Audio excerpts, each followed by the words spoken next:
Hello student, how are you? Today we are going to learn उपसर्ग और प्रत्यय in Hindi. That is prefix and suffix. नीचे दिए गए शब्दों को देखो. अ प्लस सत्य असत्य. अप प्लस यश अपयश. सु प्लस पुत्र सुपुत्र. अन प्लस आदर अनादर. सत्य शब्द के पहले अ लगाने पर असत्य शब्द बना है. यश शब्द के पहले अप लगाने पर अपयश शब्द बना है. पुत्र शब्द के पहले सु लगाने पर सुपुत्र शब्द बना है. आदर शब्द के पहले अन लगाने पर अनादर शब्द बना है. इस प्रकार मूल शब्दों के पहले अ, अप, सु और अन शब्द जोड़कर नए शब्द बनाए गए हैं. शब्दों के पहले कुछ शब्द जोड़ने पर उसमें परिवर्तन होता है. ऐसे शब्दों कहते हैं उपसर्ग. जो शब्दांश मूल शब्द के पहले जुड़कर शब्द के अर्थ में परिवर्तन कर देते हैं उन्हें उपसर्ग कहा जाता है. उपसर्ग यानी शब्दों के पहले कुछ लगाया गया हो उसे उपसर्ग कहते हैं. जैसे यहाँ 3 कॉलम दिए गए हैं. उपसर्ग, अर्थ और उदाहरण. अभाव, असत्य, अधर्म, अशुभ, अव्यवहारिक. इस उदाहरण में अ का प्रयोग करके शब्दों में परिवर्तन किया गया है. जैसे अ लगाकर सत्य में असत्य किया गया है. धर्म में अ लगाकर अधर्म किया गया है. शुभ में अ लगाकर अशुभ किया गया है. व्यवहारिक में अ लगाकर अव्यवहारिक किया गया है. दूसरा उदाहरण सु अच्छा, सुपुत्र, सुमति, सुशील, सुस्वागत. यहाँ मूल शब्द में सु का प्रयोग करके शब्दों को बदला गया है. कु बुरा, कुसंग, कुप्रथा, कुमति, कुपुत्र. चौथा उदाहरण प्र आगे, प्रबल, प्रगति, प्रसिद्ध, प्रख्यात. वि बिना, विदेश, वियोग, विज्ञान, विभाग.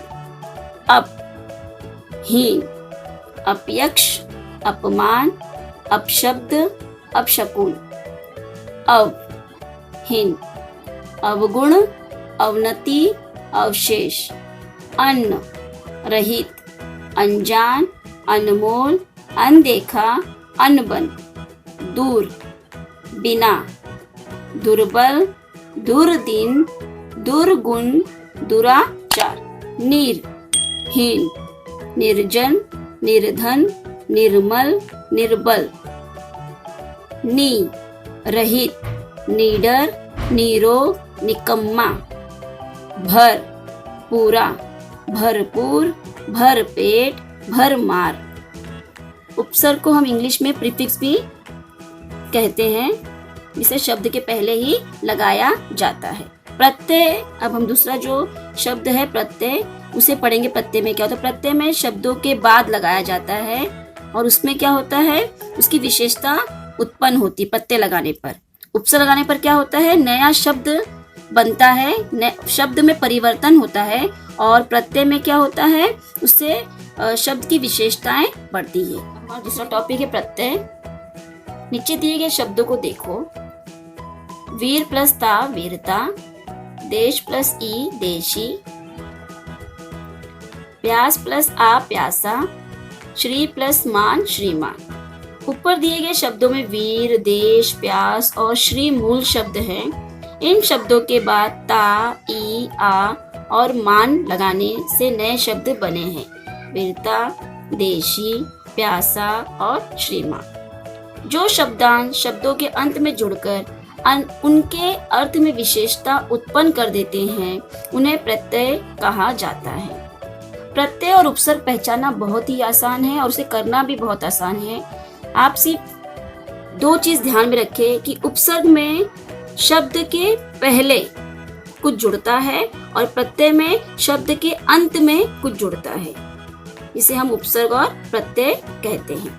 यहाँ 3 कॉलम दिए गए हैं। मूल शब्द, प्रत्यय, प्रत्यय लगाने से बना शब्द। पहला उदाहरण, विदेश उपयोग प्लस ई, विदेशी उपयोगी। दया कृपा प्लस दया में दयालु, कृपा में कृपालु। दूसरा उदाहरण, भूख शिष्य, भूख प्लस आ भूखा, शिष्य प्लस आ शिष्या। लड़का में आपको पन जोड़ना है, लड़कपन, बच्चा बचपन। दृढ़ सुंदर, दृढ़ में ता जोड़ने से दृढ़ता, सुंदर में ता जोड़ने से सुंदरता। डर भय, डर में आवना जोड़ने से डरावना, भय में आवना जोड़ने से भयावना। समाज दिन, समाज प्लस एक सामाजिक, दिन प्लस एक दैनिक। घबराना प्लस आहट घबराहट, कड़वा प्लस आहट कड़वाहट। सुगंध प्लस ईत सुगंधित, अंक प्लस ईत अंकित। नमक प्लस इन नमकीन, रंग प्लस इन रंगीन। नगर प्लस ईय नगरीय, भारत प्लस ईय भारतीय, भारत प्लस ईय भारतीय। राष्ट्र प्लस ईय राष्ट्रीय, दर्शन प्लस ईय दर्शनीय। दया प्लस वान दयावान, गुण प्लस वान गुणवान। चमक प्लस ईला चमकीला, रंग प्लस ईला रंगीला। शक्ति प्लस मान शक्तिमान, बुद्धि प्लस मान बुद्धिमान। इस तरह प्रत्यय में शब्द के अंत में जोड़कर शब्दों में परिवर्तन कर सकते हैं। उपसर्ग और प्रत्यय में अंतर बताया गया है। उपसर्ग शब्द के पहले जोड़े जाते हैं और प्रत्यय सदैव हमेशा शब्द के अंत में जोड़े जाते हैं। आपको ये पॉइंट को ध्यान में रखना है कि उपसर्ग जो है शब्द के पहले जोड़े जाते हैं और प्रत्यय हमेशा शब्द के बाद में जोड़े जाते हैं। उपसर्ग शब्द के अर्थ में परिवर्तन कर देते हैं, जबकि प्रत्यय शब्द के अर्थ में विशेषता उत्पन्न करती है। ये शब्द ही बदल देता है उपसर्ग, और प्रत्यय जो है उसमें विशेषता बनाता है। जैसे न्याय का अन्याय, शुभ का अशुभ। अ उपसर्ग जोड़ने पर न्याय और शुभ का अर्थ विपरीत हो जाता है। विपरीत मीन्स ऑपोजिट हो जाता है। दूसरी ओर समाज में एक प्रत्यय जोड़ने पर शब्द बना है सामाजिक, जिसका अर्थ है समाज से संबंधित। इस वीडियो के माध्यम से हम उपसर्ग और प्रत्यय आसान तरीके से सीख सकते हैं। Please like and share. Thanks for watching.